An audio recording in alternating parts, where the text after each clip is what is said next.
ଆସନ୍ତୁ ଆଜି ଜାଣିବା ତୁଳସୀ ଗଛର ମାହାତ୍ମ୍ୟ। ତୁଳସୀ ଏକ ଔଷଧୀୟ ଗଛ ତଥା ପୌରାଣିକ ମତ ଅନୁଯାୟୀ ତୁଳସୀ ଗଛର ମାହାତ୍ମ୍ୟ ବହୁତ ରହିଛି, ଯାହା ବିଷୟରେ ଆଜି ଚାଲନ୍ତୁ ଶୁଣିବା ଏବଂ ଜାଣିବା କିଛି ତଥ୍ୟ।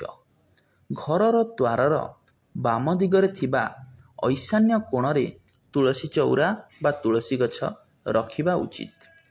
ଘରୁ ବାହାରିବା ସମୟରେ ଦକ୍ଷିଣ ପଟେ ଆଉ ଘରକୁ ଆସିବା ସମୟରେ ବାମ ପଟେ ତୁଳସୀ ଗଛ ରହିଲେ ଭଲ।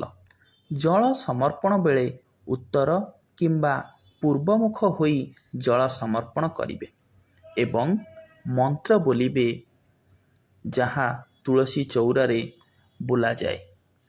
ସେହି ମନ୍ତ୍ରଟି ହେଉଛି ଗୋବିନ୍ଦମ୍ ବଲ୍ଲଭା ଦେବୀ ଭକ୍ତି ଚୈତନ୍ୟକାରିଣୀ ସ୍ନାନପୟାମି ଜଗଦ୍ଧାତ୍ରୀ ବିଷ୍ଣୁ ଭକ୍ତି ପ୍ରଦାୟିନୀ।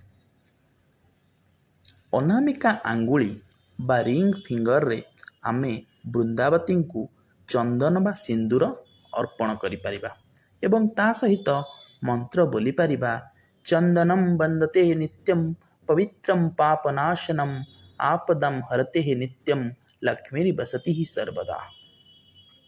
ଦୀପ ଦେଲାବେଳେ ଦୀପର ମୁଖ ପୂର୍ବ କିମ୍ବା ଉତ୍ତର ଦିଗକୁ ରହିବା ଉଚିତ।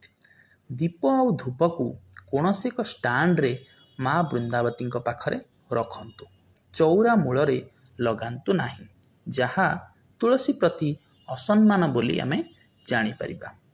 ତେଣୁ ଏତିକି କହି ରହୁଛି ଆଜି ତୁଳସୀର ମାହାତ୍ମ୍ୟ।